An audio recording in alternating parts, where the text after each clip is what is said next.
Santo Tomás de Aquino. Suma de Teología. Tomo primero. Cuestión 114. Sobre la insidia de los demonios. Ahora hay que tratar lo referente a la insidia de los demonios. Esta cuestión plantea y exige respuesta a 5 problemas. 1. ¿Los hombres son o no son combatidos por los demonios? 2. ¿Tentar, eso no es propio del diablo? 3. ¿Todos los pecados del hombre provienen o no provienen de la insidia o tentación del demonio? 4. ¿Pueden o no pueden hacer verdaderos milagros para seducir al hombre?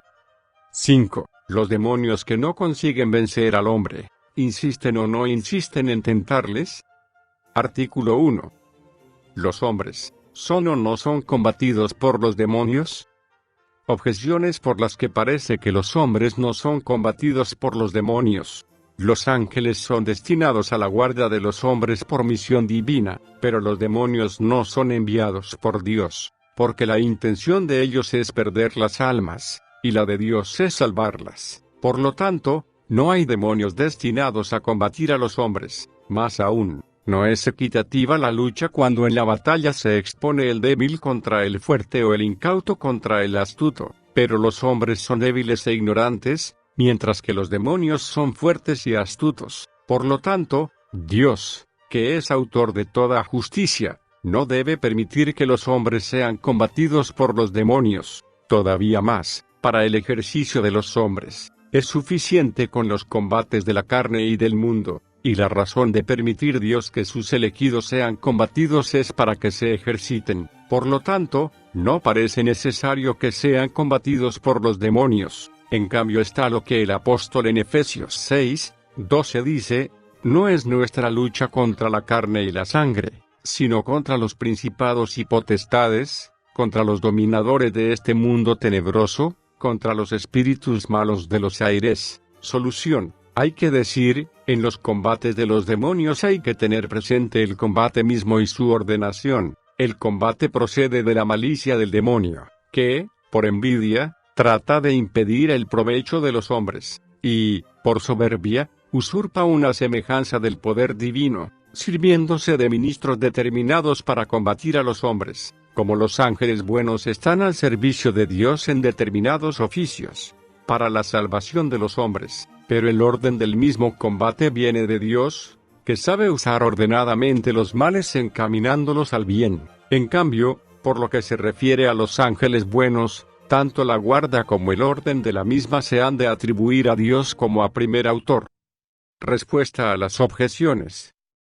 A la primera hay que decir, los demonios combaten a los hombres de 2 maneras. Una, instigándoles a pecar. Cuando tientan de este modo no son enviados por Dios para combatir, si bien alguna vez se les permite por justos juicios de Dios. La otra manera de combatir a los hombres es castigándolos, y para esto sí son enviados por Dios, como fue enviado el espíritu falaz a castigar a Acab, rey de Israel, según se dice, porque el castigo puede venir de Dios como de primer autor. No obstante, los demonios enviados para castigar castigan con intención distinta de aquella con que son enviados, porque ellos castigan por odio o envidia, pero Dios los envía en un plan de justicia. A la segunda hay que decir, para que no haya desigualdad en la lucha. El hombre es confortado principalmente con el auxilio de la gracia de Dios y secundariamente con la guarda de los ángeles. Viene a este propósito lo que decía Eliseo en 2 Reyes 6:16: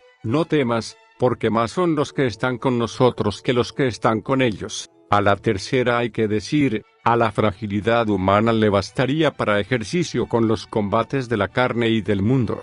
Pero no bastaría esto a la malicia de los demonios, que se sirven de la carne y del mundo para combatir al hombre. Sin embargo, por ordenación divina, todo redunda en gloria de los elegidos. Artículo 2. Tentar, ¿eso no es propio del diablo? Objeciones por las que parece que tentar no es propio del diablo.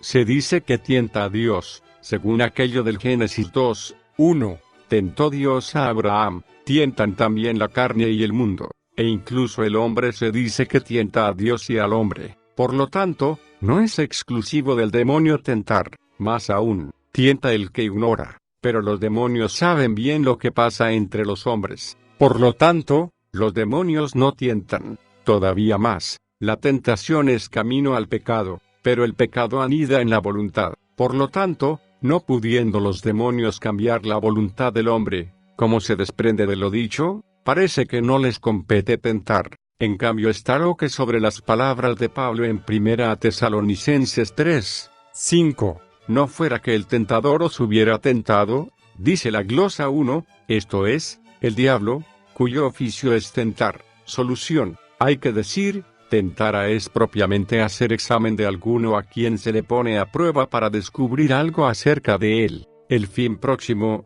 pues, del que tienta es saber, pero, a veces, se busca, además del saber, alguno otro fin, bueno o malo. Bueno, como al intentar saber cómo es uno respecto de la ciencia o de la virtud con la intención de estimularle al bien. Malo, si se quiere saber esto mismo para engañarle o inducirle al mal, pues de aquí se debe deducir cómo a diversos sujetos se les atribuye de diversa manera el tentar. Así, el hombre se dice que unas veces tienta con el único fin de saber, y por eso se dice que tentar a Dios es pecado, porque el hombre presume al hacerlo, como dudando, intenta explorar el poder de Dios. Otras veces el hombre tienta para ayudar, y algunas también para dañar. El diablo tienta siempre para dañar, precipitando al pecado. Este es el sentido en el que se dice que el tentar es oficio propio de los demonios, porque, aunque también el hombre alguna vez tienta de este modo,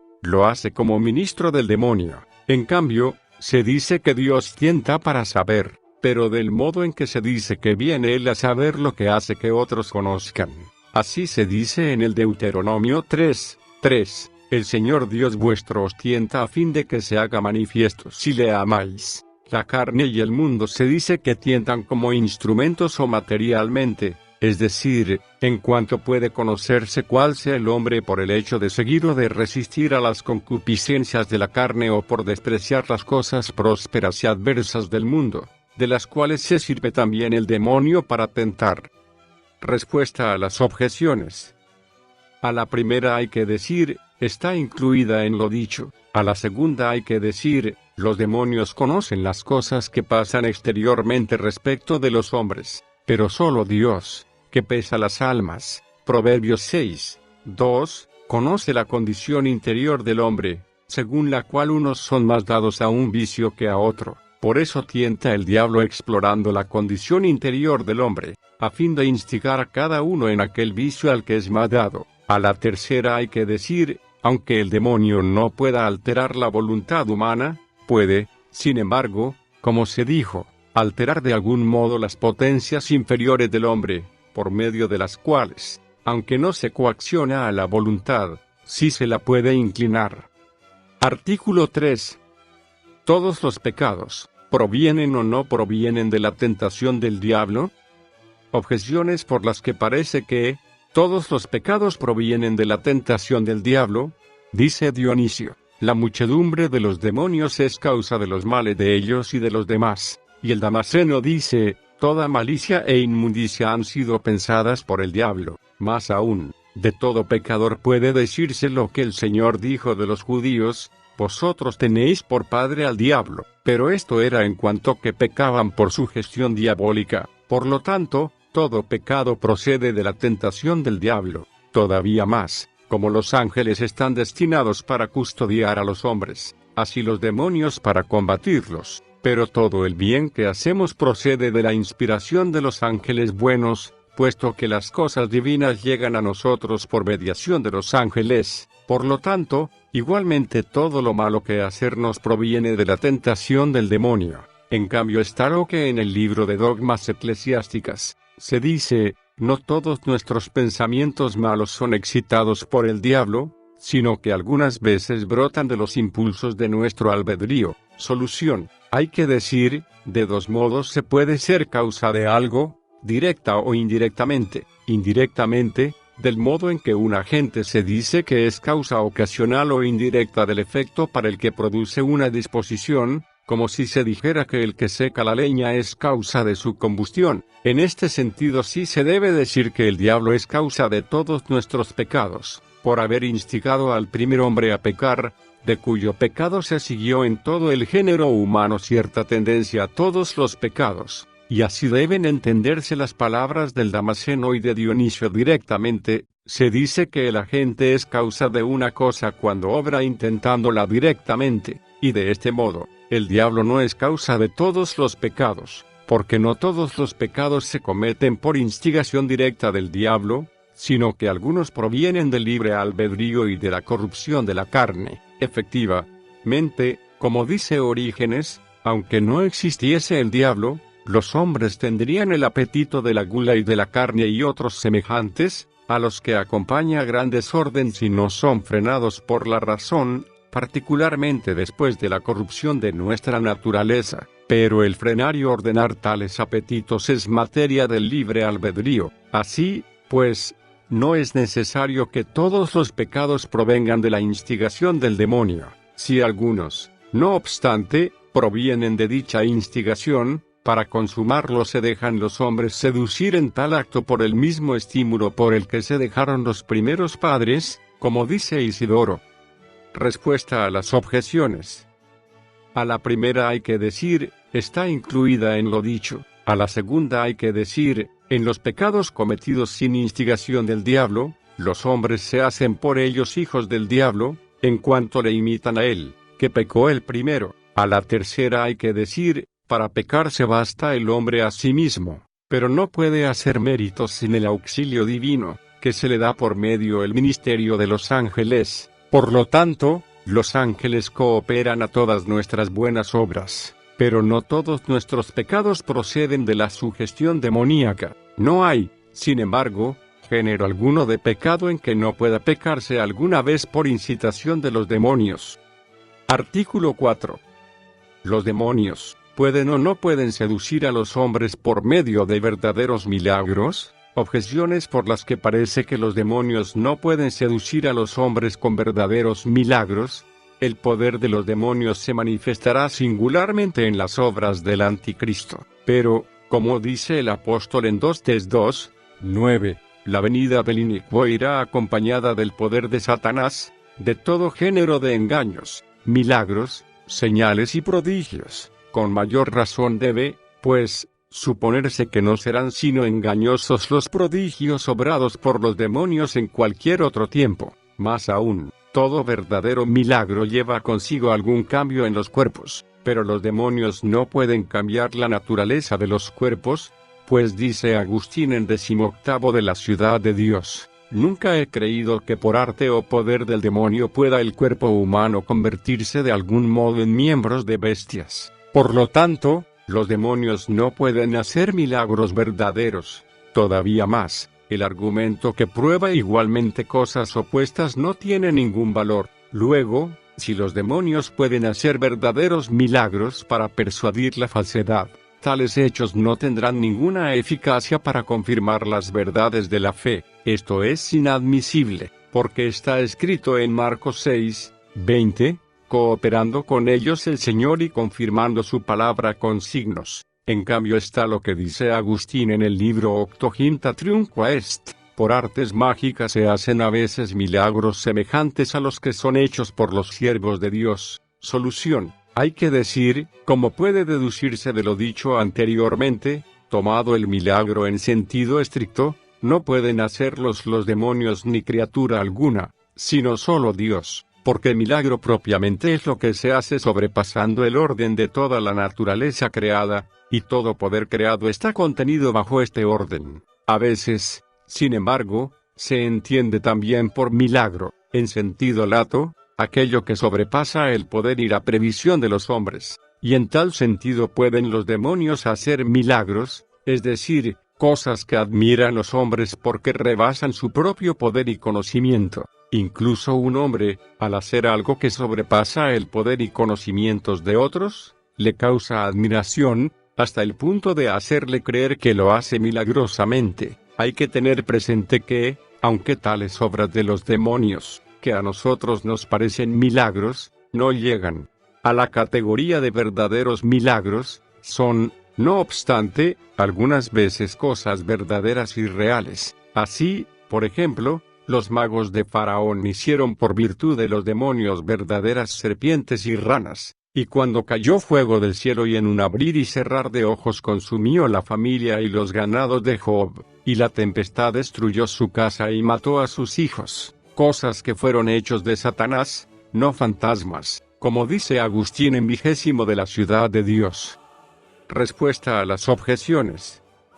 A la primera hay que decir, como dice el mismo Agustín, las obras del anticristo puede decirse que son señales de mentira, o porque mediante tales fantasmas ha de engañar a los sentidos mortales, de tal modo que aparezca a hacer lo que no hace, o porque, si son verdaderos prodigios, conducirán a la mentira a los que crean en ellos. A la segunda hay que decir, como se dijo, la materia corporal no obedece a la voluntad de los ángeles, buenos ni malos, como si los demonios por propia virtud pudieran hacerla pasar de una forma a otra, pero pueden utilizar ciertos gérmenes que se encuentran en los elementos materiales, como dice Agustín en Tercero de Trinidad, para producir tales efectos. Pero esto puede decirse que todos los cambios de las cosas corporales que pueden hacerse por cualquier virtud natural, entre los cuales están los gérmenes mencionados, pueden hacerse por la operación de los demonios utilizando tales gérmenes.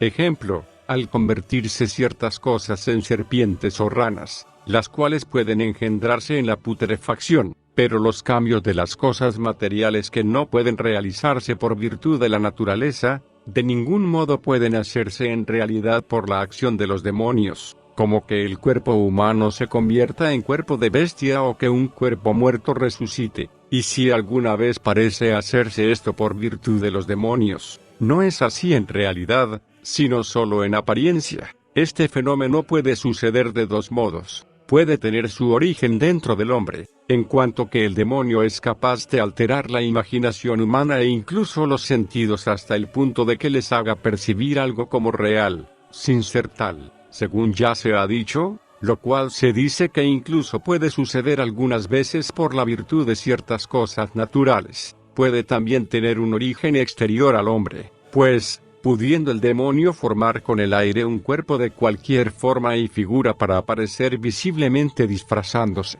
del mismo modo puede disfrazar cualquier objeto corpóreo con cualquier forma corpórea, de tal modo que se vea dicho cuerpo bajo tal forma. Este es el sentir de Agustín en 18 de la Ciudad de Dios, cuando dice que lo fantaseado por el hombre, sea pensando o soñando, que varía tanto como los innumerables géneros de seres, se presenta a los sentidos ajenos como disfrazado de cuerpo bajo la forma de algún animal. Esto no ha de entenderse como si el poder de la fantasía del hombre o su misma representación individual revestida de cuerpo se manifiesta a los sentidos de otro, sino en cuanto que el demonio, que puede formar una representación en la fantasía de un hombre, puede también presentar a los sentidos de otro hombre una imagen semejante de esta representación. A la tercera hay que decir, como dice Agustín en el libro Octoginta Triunqua Est, al hacer los magos cosas como las que hacen los santos, lo hacen con diverso fin y con distinto poder, pues los magos lo hacen buscando la gloria propia, mientras que los santos buscan la gloria de Dios. Los magos lo hacen por un pacto privado, pero los santos por servicio público y por mandato de Dios, a quien están sometidas todas las cosas creadas. Artículo 5. Los demonios que son superados por alguien, ¿insisten o no insisten en seguir tentando? Objeciones por las que parece que los demonios que han sido superados por alguien, no por eso dejan de seguir tentando. La victoria de Cristo sobre su tentador fue del todo eficaz. Sin embargo, volvió el tentador a combatirle, incitando a los judíos para que le diesen muerte. Por lo tanto, no es verdad que, vencido el diablo, cese de combatir. Más aún, castigar al que sucumbe en la lucha es incitarle a combatir con mayor acritud, pero esto es impropio de la misericordia de Dios. Por lo tanto, superados los demonios, no dejan de combatir. En cambio está lo que se dice en Mateo 4:11, entonces le dejó el diablo, es decir, a Cristo vencedor. Solución: hay que decir, Dicen algunos que, vencido el demonio, no puede volver a tentar a ningún hombre, ni sobre él mismo ni sobre otros pecados. Otros opinan que no puede tentar al mismo, pero pueden tentar a otros. Esta segunda opinión tiene mayor probabilidad, pero entiendo que no puede hasta un tiempo determinado, pues en el mismo Lucas 4:13 se dice, acabado todo género de tentaciones, el diablo se retiró de él hasta el momento oportuno. Esta opinión se apoya en dos razones. La primera está tomada de la clemencia divina,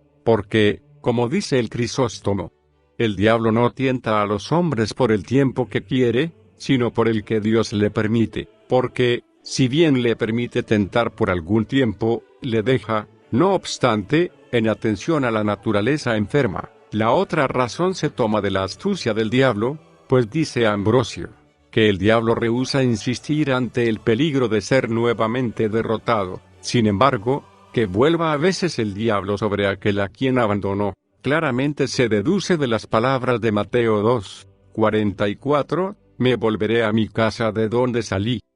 Respuesta a las objeciones. Está incluida en lo dicho.